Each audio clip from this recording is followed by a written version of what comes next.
అందరికీ నమస్కారం. ఐవైఆర్ టాక్స్కి స్వాగతం. ఎట్టకేలకు 150 సంవత్సరాల తరువాత వందే మాతరం గీతానికి దానికి రావాల్సినటువంటి ప్రాధాన్యత లభిస్తూ ఉన్నది.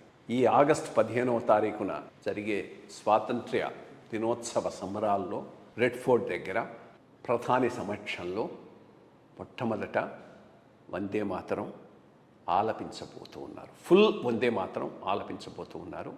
చివరిలో జనగణమన. వందే మాతరం భారత స్వాతంత్రోద్యమంతో పూర్తిగా ముడిపడి ఉన్నటువంటి లిరిక్. ఆ రోజు వందే మాతరం అంటూనే దేశమంతా కదిలింది. జనగణమనే కదలలేదు. జనగణమన అనేటటువంటిది రవీంద్రనాథ్ ఠాగూర్ గారు స్వతంత్ర భారతదేశానికి ఇచ్చినటువంటి నేషనల్ యాంథమ్. ఈ రెండిటికి సరైనటువంటి ఇంపార్టెన్సు, సరైనటువంటి ప్రాముఖ్యం ఇవ్వాల్సిన అవసరం ఉంటే దీనికి యాంథమ్కు మనం ఇచ్చినటువంటి ప్రాధాన్యత నేషనల్ సాంగ్కి ఇవ్వకపోవటం అనేటటువంటి దురదృష్టకరం. సరే, దీంట్లో 2-3 చరణాలు కొంత మతపరమైనగా ఉన్నాయనేటటువంటి ఒక ప్రచారం అయితే జరుగుతూ ఉన్నది. ఆ రోజు రవీంద్రనాథ్ గారు కూడా ఇది వద్దన్నారని. బట్ ఆ రోజున్న పరిస్థితులు వేరు. ఆ రోజు మనం సమైక్య భారతదేశం కోసంగా ప్రయత్నం చేస్తున్నటువంటి సమయం అది.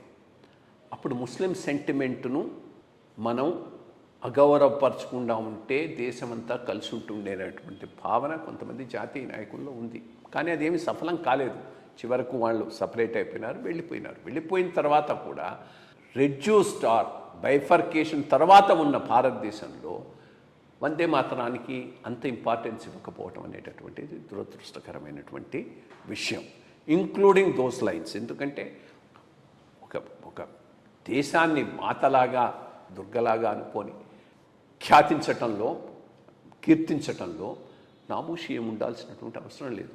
అది ఒక జాతీయ గీతమైనప్పుడు దాన్ని అందరూ ఆమోదించాల్సిందే. ఏ మతం కూడా జాతి కన్నా ఎక్కువ కాదు. జాతికి లోపడే మతం కానీ ప్రాంతం కానీ. ఈ ప్రధానమైనటువంటి అంశాన్ని ఫోకస్ చేస్తూ జాతీయ పోయంగా, సాంగ్గా ఈ వందే మాతరాన్ని ఈ ఆగస్టు 15వ తారీఖున రెడ్ ఫోర్ట్ దగ్గర ఆలపించడం అనేది శుభసూచకంగా నేను భావిస్తున్నాను.